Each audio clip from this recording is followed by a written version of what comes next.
Macky Sall, je refuserai que le pouvoir use de subterfuge pour pouvoir reculer les élections. Je ne l'accepterai pas et je mettrai tout en œuvre pour faire face à cette imposture.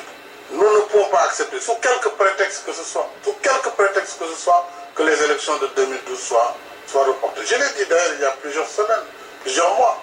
Nous ne donnerons pas une minute de plus au président de la République. État institutionnel pour les autres, analyse divergente aujourd'hui au Sénégal, après qu'hier, les députés ont adopté une loi qui repousse au 15 décembre prochain l'organisation de l'élection présidentielle et qui prolonge le mandat du président Macky Sall. 105 voix pour, une seule contre. Il faut dire que les députés d'opposition qui réclamaient un débat sur le fond avant le vote ont été évacués de l'Assemblée par les forces de l'ordre. À Dakar, Léa-Lisa Vesterov. Vous avez suivi avec nous ce qui vient de se passer. Ce qui s'est passé tout ce matin au niveau de l'Assemblée nationale.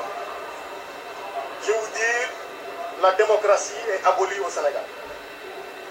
Vous avez suivi avec nous toute la manipulation qu'il y a derrière cette procédure de création de commission d'enquête parlementaire. Il y a une complicité entre des groupes parlementaires pour vouloir reporter les élections.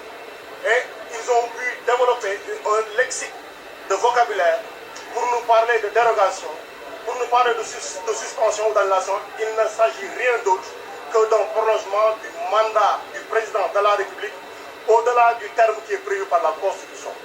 Il a prêté serment d'être le serviteur absolu de la nation. Mais vous avez constaté avec nous qu'il vient lui-même d'organiser un coup d'État constitutionnel. Et aujourd'hui, s'il vous plaît, aujourd'hui, je voudrais porter mes accusations contre lui. Parce que lui, il a acheté la poudre.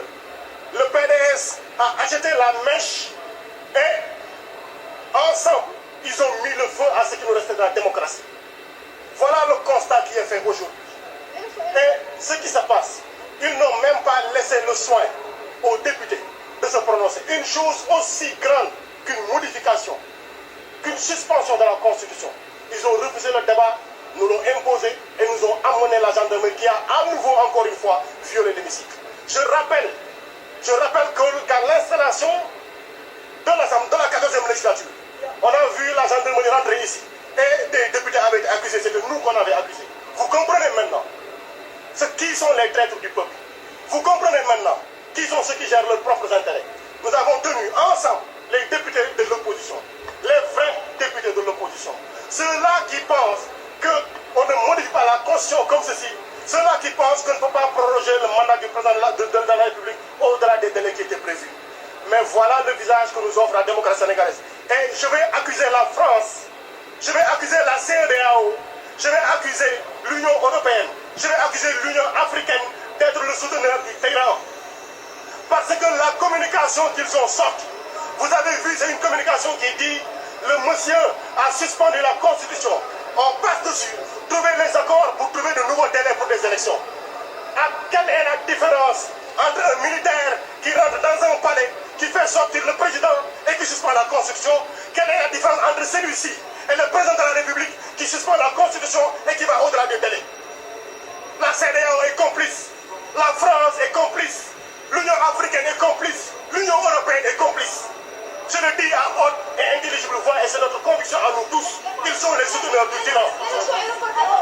Et aujourd'hui, vous avez vu les brimades qu'ils ont fait contre les députés. On ne peut même plus, dans notre lieu de travail, on ne peut même plus respecter l'unité parlementaire. On ne peut même plus respecter la sacralité de ce que constitue l'Assemblée nationale. Nous sommes vraiment désolés. Mais la suite... L'élection est reportée au 15 décembre. L'élection est reportée au 15 décembre. On vient de donner encore aux tyrans la possibilité de pouvoir rester au pouvoir encore pendant des mois et des mois. Pendant ce temps, les prisonniers vont continuer à croupir en prison. Pendant ce temps, voilà ce qui est en train de se passer. Ce qu'on voulait simplement dire. Non, mais on a constaté les agressions sur les députés. On a vu qu'on les a pris en aparté. Ils les ont amenés dans un coin, ils les ont bastonnés, ils les ont violentés. Mais ça, c'est dommage. Merci Madame la Présidente. Monsieur le ministre des Affaires étrangères, depuis l'annonce dimanche par le président Macky Sall du report de l'élection présidentielle, le Sénégal est au bord du chaos. Alors que depuis plus d'un an, il a multiplié les manipulations pour influer sur sa succession, c'est le principe même de celle-ci qui n'est maintenant plus garanti. Il a d'abord laissé planer le doute sur sa volonté de briguer un troisième mandat, quand la Constitution lui en autorise 2, puis a renoncé face à la colère populaire. Le pouvoir sénégalais a alors multiplié, dans une pure logique de lawfare, les procès contre son principal opposant, Ousmane Sonko, qui a finalement été déclaré inéligible pour avoir diffamé l'un de ses ministres. Mais les différents partis d'opposition n'ont pas renoncé. Sentant l'élection à haut risque pour son dauphin, Macky Sall est alors passé en force et a fait adopter une loi qui reporte les élections de la fin du mois à la fin de l'année. Cette loi proscrit aussi désormais la procédure des parrainages citoyens, éliminant ainsi tous les candidats légalement désignés par le peuple. Monsieur le ministre, au-delà de son contenu antidémocratique, vous avez vu comme moi les conditions dans lesquelles cette loi a été adoptée.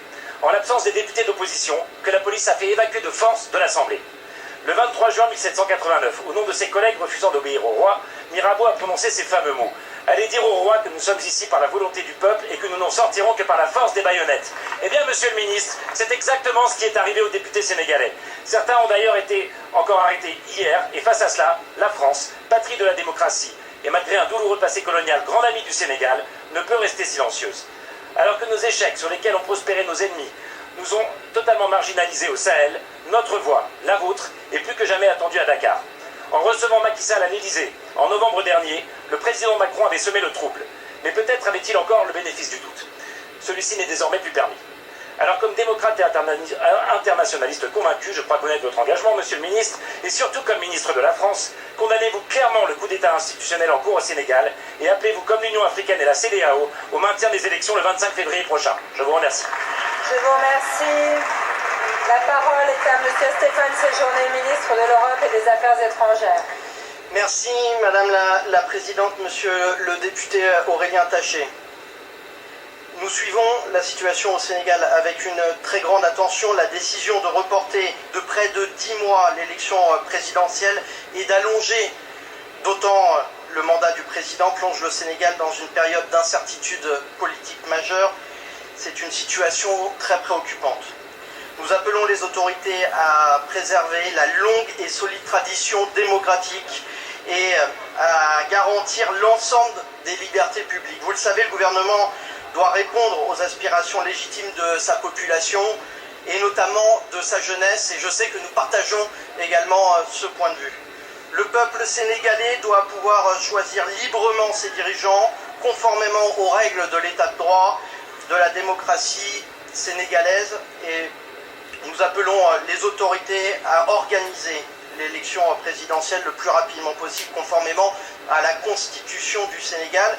C'est ce que les pays, et vous l'avez mentionné, d'Afrique de l'Ouest ont rappelé hier. C'est ce que je veux dire également ici. Nous nous engagerons avec tous les acteurs, les responsables de la société civile, les oppositions, le parti également présidentiel, dans cette voie et dans cet engagement au dialogue, en tout cas avec force et fierté. Le Sénégal doit rester démocratique.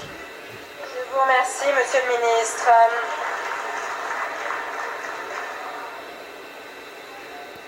Allez-y vous, monsieur le ministre, et n'envoyez pas monsieur Bockel.